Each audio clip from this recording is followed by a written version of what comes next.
हाँ तो दोस्तों यहाँ पे हिमाद्री स्पेशलिटी केमिकल्स के Q4 के रिजल्ट के बारे में हम इस वीडियो में बात करेंगे। और आज जो इसके अंदर अराउंड 4 to 5% का डाउनफॉल हमको देखने को मिला है, उसके पीछे के रीजन के बारे में भी हम इस वीडियो में बात करेंगे। तो चलिए शुरू करते हैं।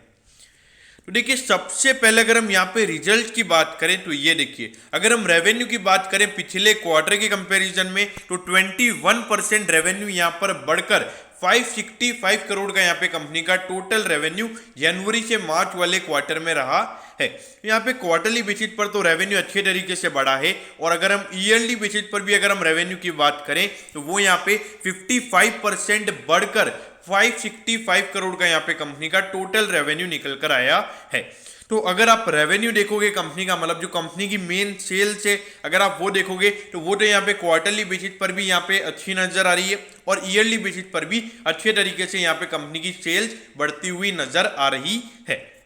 अब इसके बाद अगर हम प्रॉफिटेबिलिटी की बात करें तो प्रॉफिट यहाँ पे कंपनी का पिछले क्वार्टर के कंपैरिजन में 37% बढ़कर 22 करोड़ का यहाँ पे कंपनी का टोटल नेट प्रॉफिट निकल कर आया है। अब बात करते हैं ईयर ऑन ईयर बेसिस, यानी कि पिछले साल के जनवरी से मार्च वाले क्वार्टर से अगर हम कंपेयर करें तो उसके कंपैरिजन में यहाँ पे जो कंपनी का नेट प्रॉफिट है वो 68% गिरकर 22 करोड़ रुपीज निकल कर आया। तो देखिए ये मार्केट को थोड़ा नेगेटिव लगा है, क्योंकि देखिए 68% का डाउनफॉल, यानी कि पिछले साल अगर कंपनी 100 रुपए कमा रही थी तो 100 रुपए के ऊपर यहाँ पे 68 रुपीज माइनस, यानी कि 100 रुपए के ऊपर सिर्फ 32 रुपीज का मुनाफा यहाँ पे कंपनी का रहा है अगर पिछले साल के मुकाबले कंपेयर करें तो। लेकिन यहाँ पर एक सस्पेंस है, मतलब अगर आप पूरे अच्छे से अगर इनकम स्टेटमेंट को पढ़ोगे तो आपको समझ में आएगा। मैं यहाँ पे ऑपरेटिंग प्रॉफिट देख रहा था, मतलब पिछले साल के अगर हम ऑपरेटिंग प्रॉफिट की बात करें, मतलब जो कंपनी का रेवेन्यू है उसमें हम कंपनी के एक्सपेंस को माइनस कर देते हैं, फिर ऑपरेटिंग प्रॉफिट निकल कर आता है, तो वो वहां पे कंपनी का 8 करोड़ था पिछले साल, और इस साल कंपनी का ऑपरेटिंग प्रॉफिट है 24 करोड़ का, यानी कि पिछले साल के मुकाबले यहाँ पे 200% ज्यादा यहाँ पे कंपनी का ऑपरेटिंग प्रॉफिट निकल कर आया है। अगर टाइम्स में अगर हम बात करें 3 गुना, क्योंकि पिछले साल 8 करोड़ था और अभी 24 करोड़ है, तो यहाँ पे ऑपरेटिंग प्रॉफिट में कोई भी इश्यूज नहीं है। अब आपका डाउट होगा कि पिछले साल अगर कंपनी ने 70 करोड़ का प्रॉफिट कमाया था तो ऑपरेटिंग प्रॉफिट सिर्फ 8 करोड़ का कैसे? तो देखिए वहां पर 62 करोड़ का जो कंपनी को जो टैक्स क्रेडिट की अगर हम बात करते हैं तो पिछले साल कंपनी को 62 करोड़ का टैक्स क्रेडिट का बेनिफिट मिला था, उसकी वजह से वो 70 करोड़ का प्रॉफिट वहां पर कंपनी का नजर आ रहा था। तो इसीलिए यहां पर एज अ शेयर होल्डर आपका नजर यहां पे ऑपरेटिंग प्रॉफिट के ऊपर होना चाहिए, ना कि जो at the and net profit है। देखिए नेट प्रॉफिट में भी आपका फोकस होना चाहिए, लेकिन ये जो नेट प्रॉफिट वाली चीजें हैं ये शॉर्ट टर्म इन्वेस्टर्स देखता है, मतलब जो लॉन्ग टर्म इन्वेस्टर्स हैं वो यहाँ पे रेवेन्यू ग्रोथ देखते हैं, और रेवेन्यू ग्रोथ देखिए 21% 55% से यहाँ पे कंपनी का रेवेन्यू बढ़ा है। तो जब तक कंपनी का रेवेन्यू नहीं गिर रहा है मेरे ख्याल से कोई भी negative indication as a long term shareholder वहां पे मुझे कोई भी नेगेटिव इंडिकेशन नजर नहीं आते हैं। अब ये देखिए छोटी सी कंपनी है, 2281 करोड़ का इसका मार्केट कैप है, और देखिए इंडस्ट्री के मुकाबले काफी सस्ते वैल्यूएशन पे ये शेयर आपको भी मिल रहा है। प्राइस टू बुक रेशियो भी अगर आप देखोगे तो 1.32 टाइम्स है, तो वैल्यूएशन पॉइंट ऑफ व्यू से ये शेयर काफी अट्रैक्टिव नजर आता है। अब लेकिन यहां पर पिछले कुछ समय से अगर हम देखें तो यहां पे जो कंपनी का जो शेयर इतना अंडर वैल्यूड मिल रहा है उसका रीजन क्या है? अब ये देखिए 2019 के बाद 20 में अगर आप देखोगे तो कंपनी का रेवेन्यू बहुत ही बुरे तरीके से गिरा, और इस पूरे फाइनेंशियल ईयर की अगर हम बात करें तो थोड़े से कोविड की वजह से मुझे ऐसा लगता है कि रेवेन्यू थोड़ा गिरा है, बाकी रेवेन्यू आपको बढ़ता हुआ नजर आता। और प्रॉफिटेबिलिटी भी गिरने का कारण वही है, क्योंकि पहले शायद 1-2 क्वार्टर्स में कंपनी को लॉस भी हुआ था।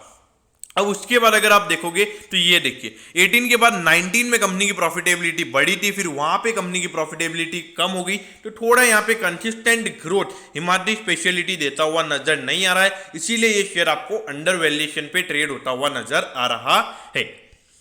अब ये देखिए 54 रुपीज पे यहाँ पे हिमाद्री स्पेशलिटी का शेयर अभी ट्रेड हो रहा है, और आज ये अराउंड 5% डाउन था। अब ये देखिए 196 का इसका ऑल टाइम हाई है,